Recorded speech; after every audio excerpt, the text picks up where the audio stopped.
Let's talk about but. There are a number of different ways to express contrast in a Korean sentence. So I'm going to start out saying this clause, and then right after that, in my second clause, I am going to contradict what I just said in the first half of this sentence.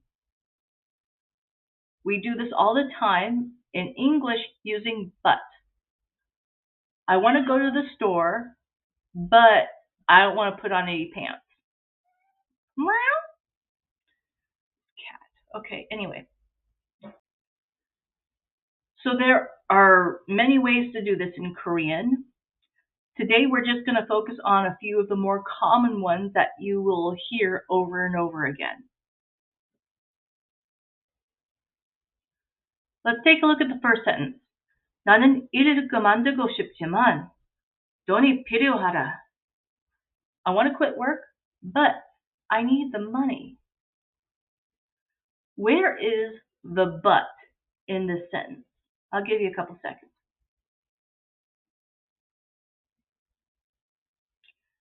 Right there. 지만. 지만 is what I would call a medium strength but. That's going to make more sense after all the other example sentences. Give me a moment. Now, it is attached to the go 싶다 form. If you're not too familiar with that, basically when you see go 싶다 in a sentence, it means somebody wants to do something. Or in the case of 가지고 싶다, somebody wants to have something. This is a lot more common than 원하다, which we've talked about in a previous video. 원하다 means to want, but that's a bit too direct for most Koreans.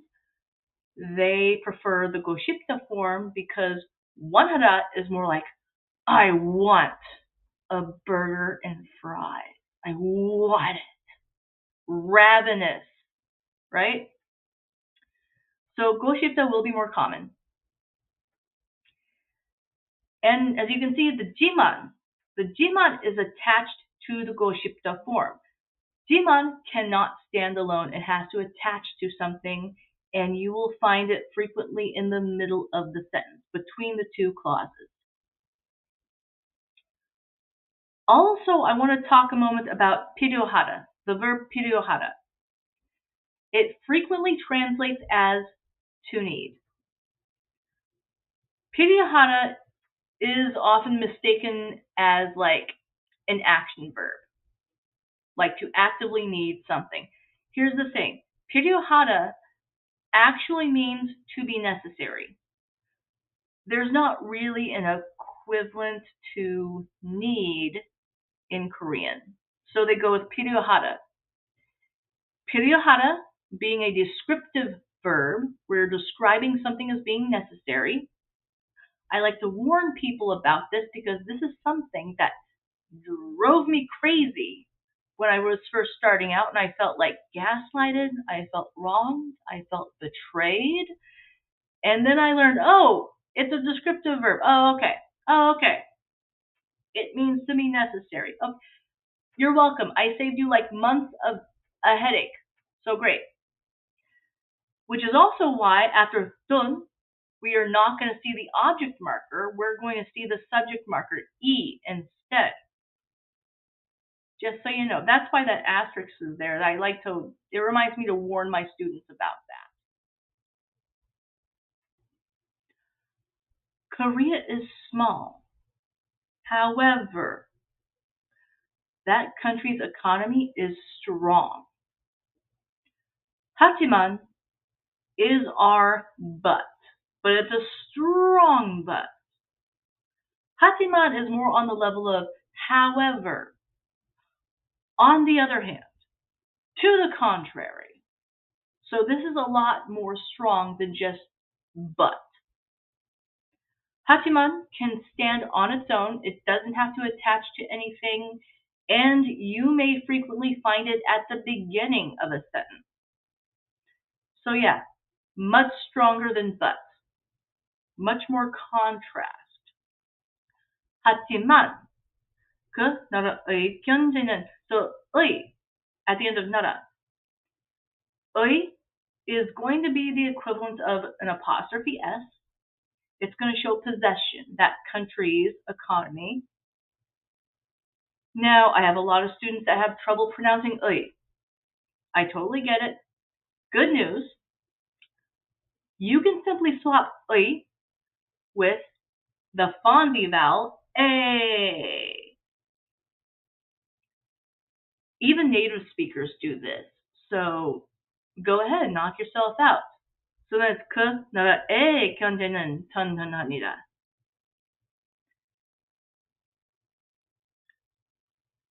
All right. Next sentence. 책상을 확인했는데 거기 없었어. We've checked the desk, but it's not there. Where is our but this time?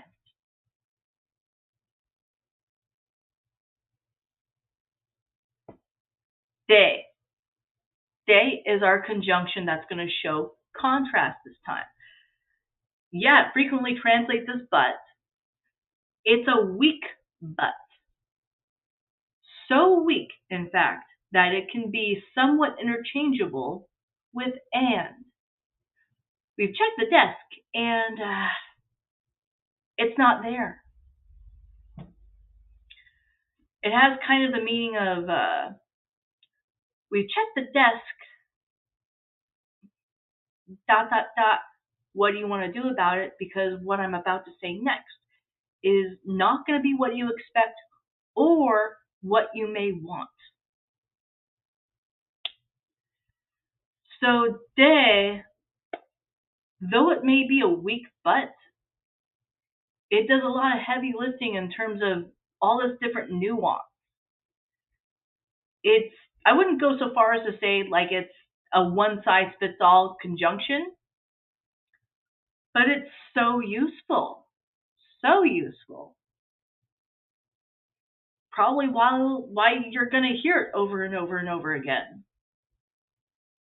Also, I like to leave little hints on my slide to help beginners get used to different vocab. That first syllable, check, that alone will mean book. 책상. 책상 is going to be desk, if that helps you remember. Next sentence. 침대에서 나오기 싫은데 팬케이크 냄새 나요. I don't want to get out of bed, but I smell pancakes. Day is back. Okay, so we have some potential for nuance here. I'd hate to leave the bed, but I smell pancakes.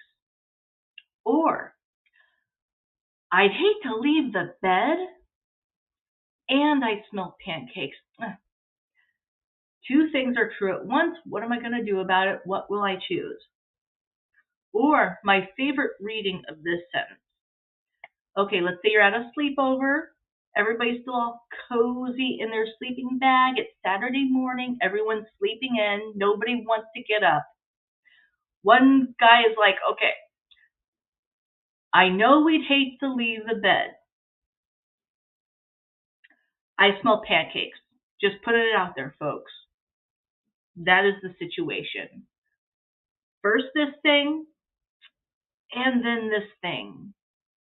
Yeah, I know we hate to leave the bed.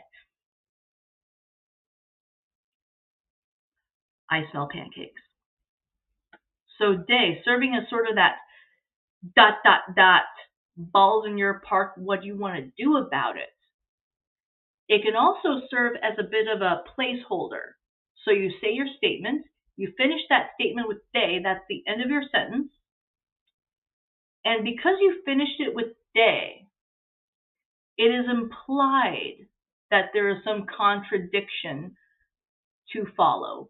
You don't even have to say the rest of your statement.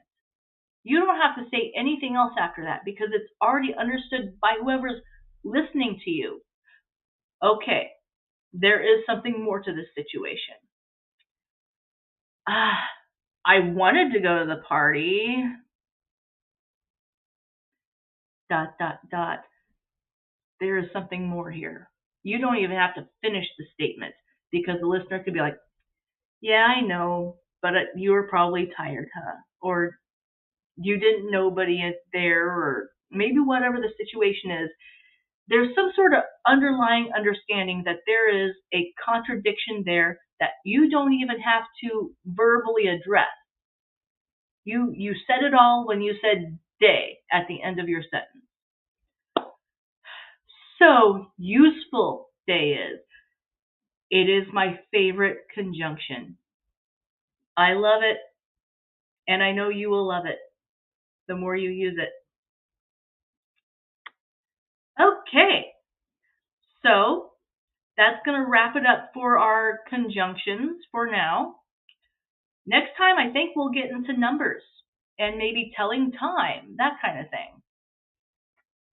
Thanks, guys. I will see you next time. Bye.